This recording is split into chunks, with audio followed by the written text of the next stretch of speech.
Hello friends, this is Khyati and welcome to my channel Khyati's Voiceosity। बहुत साल पहले की ये बात है। मुझे कुछ काम से मुंबई से सूरत जाना था। मैं मुंबई सेंट्रल स्टेशन पर ट्रेन का इंतजार कर रही थी। सुबह के लगभग 6 बजे थे। मैं स्टेशन में मौजूद बुक्स शॉप के खुलने का इंतजार कर रही थी ताकि सफर के लिए कुछ किताबें और न्यूज़पेपर खरीद लूं।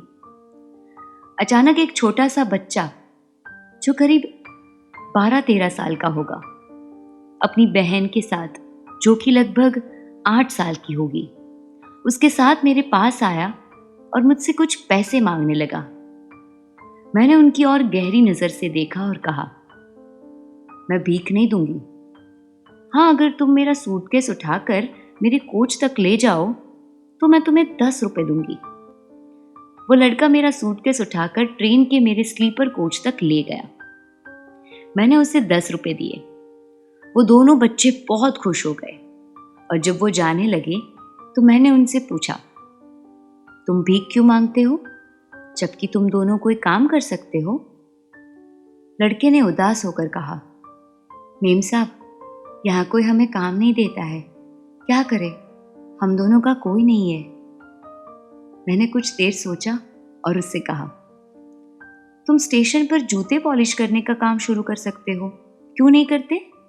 उसने कहा, मेम साहब, ये तो मैं कर सकता हूँ, पर मेरे पास सामान खरीदने के लिए पैसे नहीं है।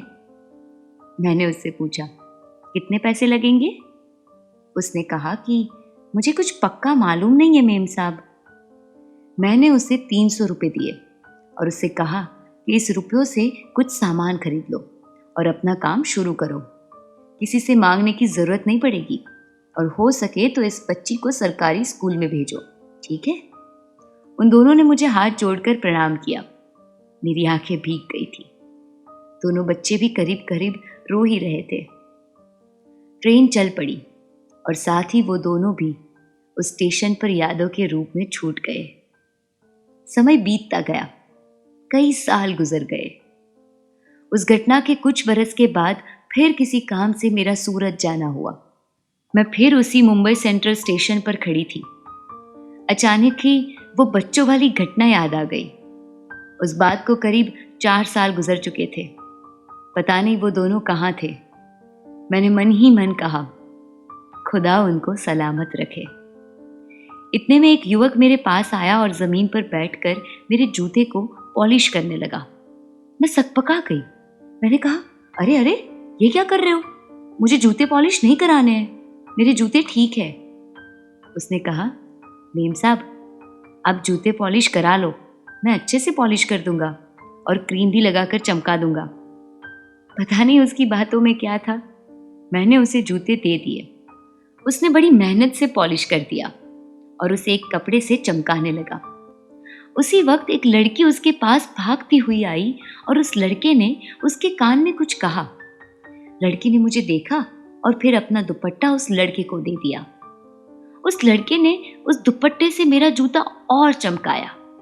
ये देखकर मुझे कुछ अजीब सा लग रहा था। जब जूते पॉलिश हो गए तो उसने उन्हें मेरे पैरों में डाला और फीते बांध दिए। मैंने अपने पॉकेट से कुछ सोचते हुए 20 रुपए का नोट निकाला और उस युवक को दे दिया। वो लड़का उठकर खड़ा हुआ और कहने लगा, मेम साहब, आपसे कभी पैसे नहीं लूंगा। आपको कुछ याद है? कुछ साल पहले आपने मुझे 300 रुपए दिए थे और कहा था कि भीख मत मांगो और कुछ काम करो। मुझे वो लड़का और उसकी बहन याद आ गए। अजीब इत्तेफाक था। अभी कुछ देर पहले ही मैं उनके बारे में सोच रही थी। वो दोनों अब बड़े हो चुके थे और मुझे उन्हें इस तरह काम करते हुए देखकर बहुत अच्छा लगा। उस लड़के ने आगे कहा, मैं वही लड़का हूँ मेम साहब, और आपके दिए हुए रुपयों से मैंने जूते पॉलिश करने का सामान खरीदा और काम शुरू किया और अब मैं खुदा की मेहरबानी से थोड़ा बहुत कमा लेता हूँ। मैं अब नाइट स्कूल में पढ़ता हूँ और मेरी बहन यहीं पास के सरकारी स्कूल में पढ़ने जाती है। यहीं पर एक छोटी सी खोली है जहाँ हम रहते हैं। उस लड़की ने मेरे पैर छू लिए और कहा, मेम साहब, अल्लाह आपको सारे जहां की खुशी दे और आपकी रोजी में बरकत दे।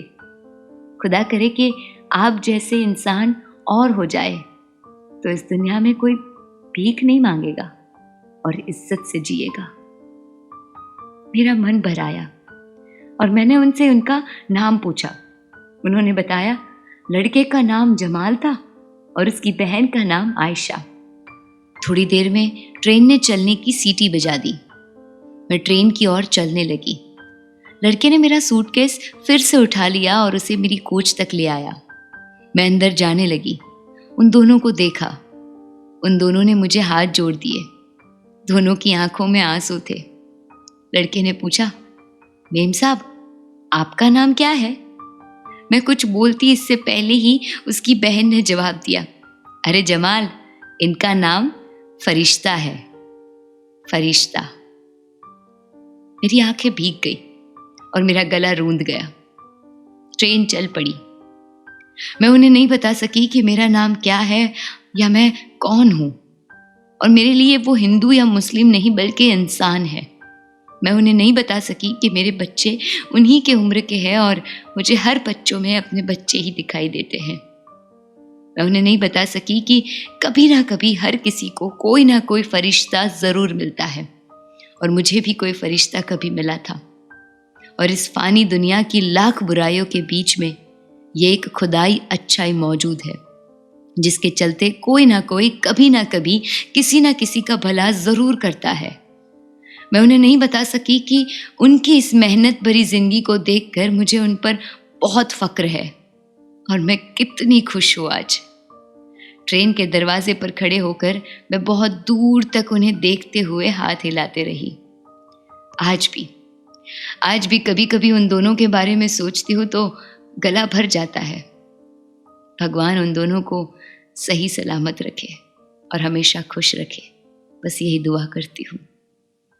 उनकी जिंदगी के लिए शायद मैं फरिश्ता थी, लेकिन ये किस्सा याद करते हुए मैं उन सबको याद करती हूँ जिन्होंने मेरी जिंदगी में कुछ खास कर दिखाया।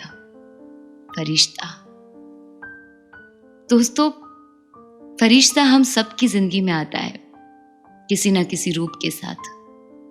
हमारी जिंदगी में हमारे बिगड़े हुए काम, हमारे रुके हुए काम अगर किसी के द्वारा होते हैं तो वो फरिश्ते से कम नहीं होता। उम्मीद करती हूँ कि आपकी जिंदगी में फरिश्ते आते रहे और आप भी किसी की जिंदगी का फरिश्ता बने। इसी के साथ अब मैं आपसे अलविदा कहती हूँ।